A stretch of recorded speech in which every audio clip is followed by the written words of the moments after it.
வள்ளுவனை மிஞ்சி கால்வீசி நடக்கிறதுக்கு யாருக்கும் இன்னும் வாழ்க்கை அமைய பெறலை. 2000 ஆண்டுகளுக்கு முன்பு அப்படின்னு ஏதோ ஒரு யுகத்தில் சொல்கிறோம். 2000 ஆண்டுகளுக்கு முன்பு இவ்வளவு அழகான குரட்பாக்கள் வருமெனில் அதற்கும் முன்னால் பக்குவப்பட்ட மனங்கள் இருந்திருக்கணும். அன்புக்கும் உண்டோ அடைக்கும் தாழ் ஆர்வலர் புன்கணீர் பூசல் தரும். அவ்வளவே தான். ரொம்ப அன்புடைமையினுடைய முதல் வரியாக எழுதி முடிச்சாச்சு. அன்பை எங்கேயாவது அடைக்க முடியுமா? அடைக்க முடியும்னு நீங்கள் சொன்னாலும் அன்பை வெளியிலேயே காண்பிக்காமல் கட்டுப்படுத்தி இருக்கேன்ப்பா அப்படின்னு நீங்கள் சொல்லும் பொழுதும், இந்த குழந்தைகள் பாடின போதும், வீணையை பொழுதும், உங்களுக்கு வரவேற்பறை கொடுத்த போதும், தலைமறை உரை கொடுத்த போதும், உங்களை அறியாமல் எங்கேயோ ஒரு இடத்துல சின்னதாக கண்களில் நீர் கசிஞ்சிருந்தா வள்ளுவன் உங்களுக்கு வசப்பட்டு விட்டான்னு அர்த்தம். அன்பிற்கும் உண்டோ அடைக்கும் தாழ். அது தெருவில் நீங்கள் பார்க்கக்கூடிய ஒரு நாயினுடைய துன்பமாக இருக்கலாம், இல்லை பயணப்படக்கூடிய ஒரு பேருந்தில் உங்களுக்கு முன்னால் உட்காந்துருக்கக்கூடிய ஒரு தாயின் முதுகை பார்த்து உங்களுக்கு முகம் காட்டி அம்மாவின் முதுகில் சாய்ந்திருக்கக்கூடிய அந்த சின்ன குழந்தையினுடைய வாயில் எச்சில் ஒழுக வரக்கூடிய ஒரு சின்ன சிரிப்பாக இருக்கலாம். அந்த குழந்தைக்கு கண்டிப்பாக தெரியாது உங்களை மீண்டும் சந்திக்க போகிறோம் தெரியாது, நீங்கள் யாருன்னு தெரியாது, ஊர் தெரியாது, பேர் தெரியாது. ஆனால் ஒன்று மட்டும் தெரியும், உங்களை பார்த்தா அந்த குழந்தைக்கு அன்பு இருக்குன்னு மட்டும் அந்த குழந்தைக்கு தெரியும். அது பளிர்னு சிரிக்கும்போது அந்த அன்பிற்கும் உண்டோ அடைக்கும் தாழ். நீங்கள் அந்த குழந்தையை எங்கே கூட்டிகிட்டு போய் விட்டாலும் உட்காந்த இடத்துலேருந்து மீண்டும் மீண்டும் உங்களை பார்த்து சிரிச்சிட்டே இருக்கும். அன்றைய பொழுது பூரா உங்கள் மனதில் அந்த சிரிப்பு மட்டும்தான் வியாபிச்சிருக்கும். அரணை கூட வலியுறுத்தல் அப்படின்னு சொல்லக்கூடிய வள்ளுவன் அன்பை மட்டும்தான் உடைமை அப்படின்னு சொல்கிறான். இங்கே வந்திருக்கக்கூடிய நீங்களாம் அன்புங்கிறத என்னவாக கருதி வந்திருக்கீங்கன்னு எனக்கு தெரியாது. அன்பை பற்றி ஒவ்வொருத்தருக்கும் ஒவ்வொரு விமர்சனம் இருக்கலாம், ஒவ்வொருத்தருக்கும் ஒவ்வொரு விளக்கம் இருக்கலாம், ஒவ்வொருத்தருக்கும் ஒவ்வொரு விதமான உதாரணங்கள் இருக்கலாம். ஆனால் அன்பு அப்படின்னு நம்ம கொண்டு வரும் பொழுது ஒரே ஒரு சின்ன விஷயம், எந்த மேடைக்கு வந்தாலும் எந்த கூட்டத்திற்கு வந்தாலும் நமக்குன்னு முற்காலத்திலேயே சில பதிவுகளை மேற்கொண்டு வருவோம். அந்த பதிவுகளுக்கு மேலே வந்திருக்கக்கூடிய நபர் சொல்லக்கூடிய செய்திகள் எந்த அளவுக்கு உள்வாங்கும் அப்படின்னு தெரியாது. அதற்காக தான் சொல்லுவாங்க, ஒரு ஞானியை பார்க்க போன அவரோட சீடனாகணும் அப்படின்னு ஆசைப்பட்ட ஒரு நபர் ஞானிக்கிட்ட வந்து சொன்னாராம், அன்பை பற்றி எனக்கு இப்படி தெரியும், அன்பை பற்றி அப்படி தெரியும், இப்படி காட்டினால் அது அன்பு, அப்படி காட்டினால் அது அன்பு அப்படின்னு விடாமல் அந்த ஞானியை பேச விடாமல் வரிசையாக சொல்லிகிட்டே வந்தபோது ஞானி சொன்னாரா, நாம் 2 பேரும் தேநீர் அருந்துவோமா அப்படின்னு கேட்டாராம். அன்பை பற்றி நான் பேசிகிட்டு இருக்கேன், தேநீர் இருந்து கூப்பிடுறாரு, சரி ஒருவேளை இப்படி கூட அன்பை பிரகடனப்படுத்தலாம் போல இருக்கிறது அப்படின்னு நினச்சிட்டு அந்த வந்திருக்கக்கூடிய இவருடைய சீடராகணும்னு ஆசைப்பட்ட, அன்பை பற்றி தனக்கு சர்வமும் தெரியும் அப்படின்னு நினைத்திருந்த அந்த மனிதர் அமர்ந்திருக்கும் போது ஞானி 2 கோப்பைகளையும் ஒரு பெரிய குவளை நிறையாக தேநீரையும் கொண்டு வந்திருக்காரு. வந்திருந்த விருந்தினர் முன்னால் அந்த குவளையை வச்சு தேநீரை அந்த கோப்பையில் அந்த குவளையிலிருந்து தேநீரை ஊற்ற ஆரம்பித்தார். தேநீர் நிறைந்து கொண்டே இருக்கிறது, தேநீர் நிறைந்து கொண்டே இருக்கிறது, நிறைந்து கோப்பை நிறைந்து வழிந்து கொண்டே இருக்கிறது. ஆனால் அது குமிந்து பார்க்காம ஞானி வந்திருக்கக்கூடிய அந்த விருந்தாளி முகத்தை பார்த்து புன்னகை மாறாமல் சிரித்து கொண்டே மறுபடியும் ஊற்றிக்கொண்டே இருக்கிறார். வந்திருக்கக்கூடிய விருந்தாளிக்கு ஒரு சின்ன சந்தேகம், இவர் என்ன பெரிய ஞானி அப்படின்னு சொல்கிறோம், ஒரு கோப்பையில் தேநீரை ஒழுங்காக ஊற்ற கூட தெரியாதவர்களெல்லாம் எப்படி ஞானின்னு ஊர் கொண்டாடுதோ தெரியல அப்படின்னு தனக்குள்ளேயே சிரிச்சுக்கிறார். ஆனாலும் சிரித்த முகம் மாறாமல் ஒரு இடம் வந்ததுக்கப்புறம் கோப்பைக்கு கீழே இருக்கக்கூடிய அந்த சின்ன தட்டு அதுவும் நிறைந்து தரைக்கு வழிந்து விடுமோ அப்படின்னு ஒரு சின்ன அபாயம் வரும்பொழுது ஞானியுடைய கையை பிடித்து வந்திருக்கக்கூடிய விருந்தாளி சொல்கிறார், ஐயோ என்ன இப்படி ஊற்றிட்டே இருக்கீங்க, வழிஞ்சிட்டே இருக்கே, கொட்டி போயிடும் போல இருக்கே அப்படின்ன போது ஞானி சொன்னாராம், இப்படித்தான் நீங்களும் தழும்ப அன்பை பற்றி நீங்கள் எதையோ கற்பனை பண்ணிட்டு வந்திருக்கீங்க, இதற்கு மேலே நான் எதை ஊற்றினாலும் அது உள்ளே இறங்காது, அதெல்லாம் கீழே வழிஞ்சு தான் போயிடும் அப்படின்னு சொன்னாராம். பல விஷயங்களை பற்றி நம்மளுடைய கருத்துக்கள் இப்படி தான் இருக்குது. இதை பற்றி எனக்கு தெரியும், அதை பற்றி எனக்கு தெரியும், அன்பை பற்றி எனக்கு தெரியும் தெரியாது, ஆனால் அன்பர்களை அடையாளம் தெரியும்னு மட்டும் நான் சொல்லலாம். எந்த கண்களில் அன்பு இருக்குது, எந்த மனதில் அன்பு இருக்குது, இது அடையாளம் எல்லாருக்குமே தெரியும். அது பூனையாக இருந்தாலும் சரி, நாயாக இருந்தாலும் சரி. அன்புனா என்னன்னு கேட்கும் பொழுது வள்ளுவன் ரொம்ப அழகாக பக்கத்தில் வந்து சொல்கிறாரு. என்ன அப்படின்னா, அன்பில்லாதவர்கள் எல்லாம் எனக்கு வேணும்னு கேட்டுகிட்டே இருப்பாங்க. அன்புடையார் என்பும் உடையர் பிறர்க்கு, எலும்பு கூட மற்றவங்களுக்கு சொந்தம். ஐயோ அப்படியா அப்படின்னு நீங்கள் ஊங்கொட்டி கேட்கும் பொழுது மறுபடியும் பக்கத்தில் வந்து வள்ளுவன் சொல்கிறான், என்ன தெரியுமா, அன்பின் வழி அது உயிர்நிலை.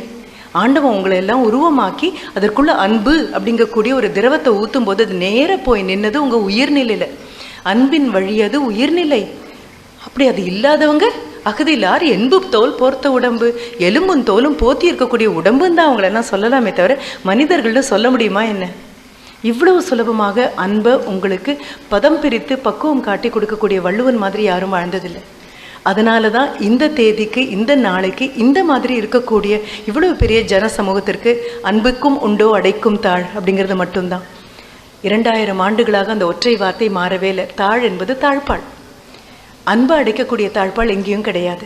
சரி, ஒவ்வொரு விளக்கமாக பார்த்துட்டே வரலாம். இது அன்புன்னு சொல்வீங்களா, அது அன்புன்னு சொல்வீங்களா அப்படின்னு. அப்படி பார்க்கும்பொழுது மறுபடியும் தன்னுடைய எல்லா சீடர்களையும் உட்கார வச்சிருக்கக்கூடிய ஒரு ஆசிரியர். எல்லா சீடர்களும் படித்து முடிச்சாச்சு. எல்லாரும் நல்ல கல்வி தேர்ச்சி, எல்லார் தலைக்கு பின்னாலேயும் ஒளிவட்டம் தெரிகிற அளவுக்கு கல்வி தேர்ச்சி அடைந்தவர்களாக இருக்காங்க. அத்தனை பேரையும் உட்கார வச்சுட்டு ரொம்ப சுலபமான ஒரு கேள்வியாக அந்த ஆசிரியர் கேட்குறார். எல்லாரும் படித்தாச்சு, எல்லா கேள்விகளுக்கும் உங்களுக்கு பதில் தெரியும் அப்படின்னு. ஆனால் எனக்கு ஒரு சின்ன ஒரு சந்தேகம் மட்டும் இருக்குது. யார் அந்த சந்தேகத்துக்கு பதில் சொன்னாலும், அந்த சந்தேகத்தினுடைய பொருளை எனக்கு நிவர்த்தி பண்ணாலும் போதும். எல்லா மாணவர்களும் கற்றுத்துறை போகிய மாணவர்கள். சொல்லப்போனால் அத்தனை மாணவர்களையும் சேர்த்து ஆசிரியருடைய பக்குவம் அவர்களுக்கு அரைஜான் கூட வராது. அவ்வளவு வானுயர வளர்ந்த மாணாக்கர்கள் எல்லாரும் உட்கார்ந்துருக்காங்க. சிரித்த முகம் மாறாமல் ஆசிரியர் கேட்குறாரு, வெளிச்சம்னா என்ன அப்படின்னு கேட்குறாரு. மாணவர்களுக்கு இவ்வளோ சாதாரண ஒரு கேள்வியா இவ்வளோ பீடிகையோடு ஒரு நபர் கேட்பார் அப்படின்னு தோணுது. ஆமாம், வெளிச்சம்னா என்ன அப்படின்னு கேட்ட உடனே ஒரு மாணவர் சொல்கிறாரு, இருட்டாக இருக்கும்போது எதிரில் இருக்கிறது என்னன்னே அடையாளம் தெரியாது. வெளிச்சம் வந்த உடனே எல்லாம் அடையாளம் தெரியும். அதற்குத்தான் வெளிச்சம் என்று பெயர்.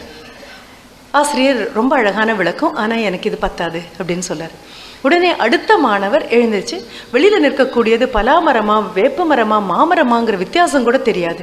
ஆனால் வெளிச்சம் வந்தால் மரங்களுக்கு இடையில் உள்ள வித்தியாசங்கள் எல்லாம் அடையாளப்படும். அதுதான் இருக்கக்கூடிய 50 மாணவர்களும் ஆளுக்கு ஒரு விதமாக மிக அலங்காரமான வார்த்தைகளை போட்டு, அழகழகான வார்த்தைகளை போட்டு, இவரை விட இன்னும் அழகாக என்னால் விளக்க முடியும்னு விளக்கி முடிச்சதுக்கப்புறம் ஆசிரியர் சொல்றார், எனக்கு இது எதுவுமே பொருத்தமாக தோணலை. இது எதுவுமே வெளிச்சத்தின் விளக்கமும் அல்ல.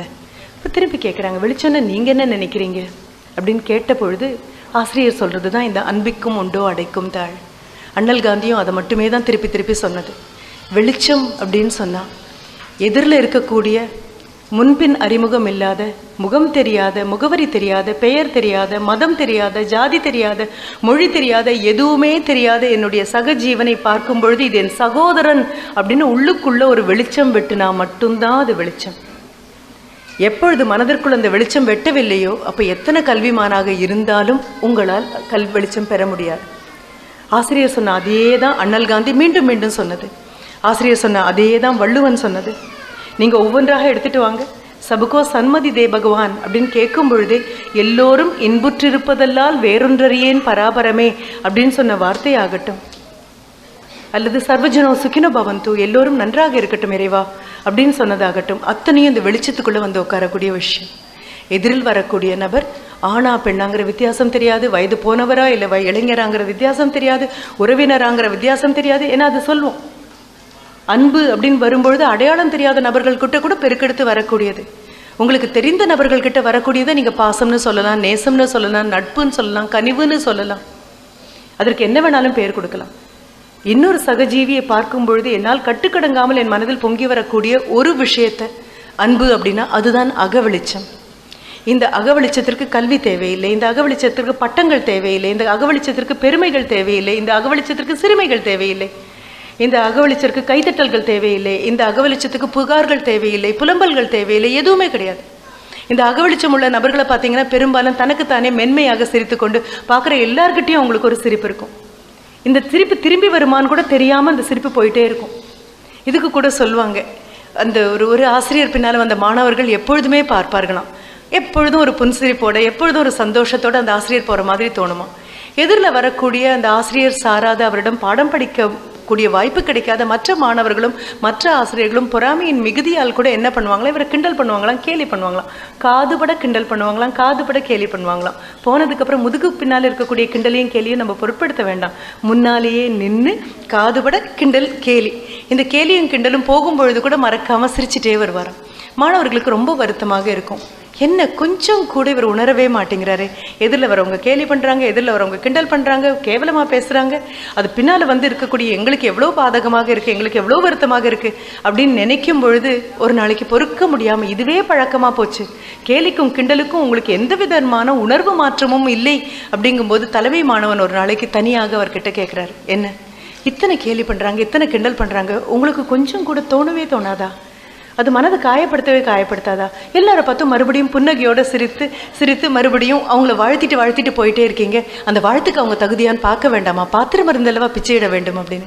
பிச்சை வேணால் பாத்திரம் மருந்து இடலாம், அன்புக்கு பாத்திரங்கள் எல்லாம் கிடையாது, அன்பே பெரிய பாத்திரம்தான். அது எத்தனை வாங்கினாலும் இன்னும் இன்னும் நிறைய நிறைய இன்னும் வேணும் பெரிய ஆசையோடு உட்கார்ந்துருக்கக்கூடியது அன்புங்கிற மிகப்பெரிய பாத்திரம். நாம் அன்பை பிச்சை இடுறதா நினைக்கிறோம். அன்பு பிச்சை பாத்திரம் இல்லை, அன்பு அக்ஷய பாத்திரம். அந்த அக்ஷய பாத்திரத்துக்கு கொடுக்கத்தான் தெரியுமே தவிர யாரிடமும் கை நீட்டி பிச்சை எடுக்க தெரியாது. இப்போ மாணவர்கள் அந்த தலைமை மாணவன் ஆசிரியரிடம் வந்து கேட்கும்போது எல்லாரும் சொல்லும்போது உங்கள் மாணாக்கராகலே எங்களுக்கு ரொம்ப கௌரவ குறைச்சலாக இருக்குது, மனது மிகவும் வருத்தப்படுகிறது அப்படின்ன போது ஆசிரியர் மாணவனை பக்கத்தில் அழைச்சி அவங்க உள்ளங்கையை வாங்கி தன் உள்ளங்கையில் பொதிந்து கொண்டு கண்ணுக்குள்ளே பார்த்து சொன்னாராம், அவங்கக்கிட்ட இருக்கிறத அவங்க கொடுக்குறாங்க, எங்கிட்ட இருக்கிறத மட்டும் தானே என்னால் கொடுக்க முடியும். எங்கிட்ட நல்லெண்ணங்களும் வாழ்த்துக்களும் எல்லாரும் நல்லா இருக்கக்கூடியது எண்ணங்கள் எங்கிட்ட அதிகமாக இருந்ததுன்னா அதை மட்டும்தான் கொடுக்க முடியும். இப்போ நான் பேசக்கூடிய பேச்சு ஏமாற்றோம் அப்படின்னு உங்களுக்கு தோணலாம். இப்படியெல்லாம் இருந்தால் உலகத்தில் வாழ முடியாது அப்படின்னு. இப்படியெல்லாம் இருந்தும் வாழ்ந்தவர்கள் இருக்கிறார்கள். இப்படியெல்லாம் இருந்தும் மிகப்பெரிய சாதனைகளை செய்தவர்கள் இருக்கிறார்கள். யாரையும் கடிந்து கொள்ளாமல், வன்சொல் சொல்லாமல், கேவலப்படுத்தாமல், குற்றப்படுத்தாமல், கையில் இருக்கக்கூடிய நகங்களால் கீறி மனதில் இரத்த காயம் வரவிடாமல், தன்னுடைய இன்சொல்லாலையும் நன்சொல்லாலையும் மீண்டும் மீண்டும் ஆறுதல் அளித்துட்டு போன ஔடதங்களாக மனநோய்க்கு மாமருந்தாக வாழ்ந்தவர்கள் அத்தனை பேரும் இந்த பூமியில கால் பதிச்சு காலை ஊனி போட்ட விதைகள் மாதிரி ஆகாயத்துக்கும் பூமிக்கும் காலம் கடந்து விருட்சங்களாக இன்றும் நின்று கொண்டுதான் இருக்கிறார்கள். அவர்களுடைய நினைவைத்தான் நம்ம மீண்டும் மீண்டும் கைதட்டி போராடுறோம். ஏன்னா இவையெல்லாம் சத்தியங்கள். நாம் எப்பொழுதும் நம்பக்கூடிய ஒரு விஷயம், அன்பு காட்டுவது சத்தியம். திருப்பி வரக்கூடியது என்னவாக இருந்தாலும் அன்பு காட்டுவது சத்தியம்.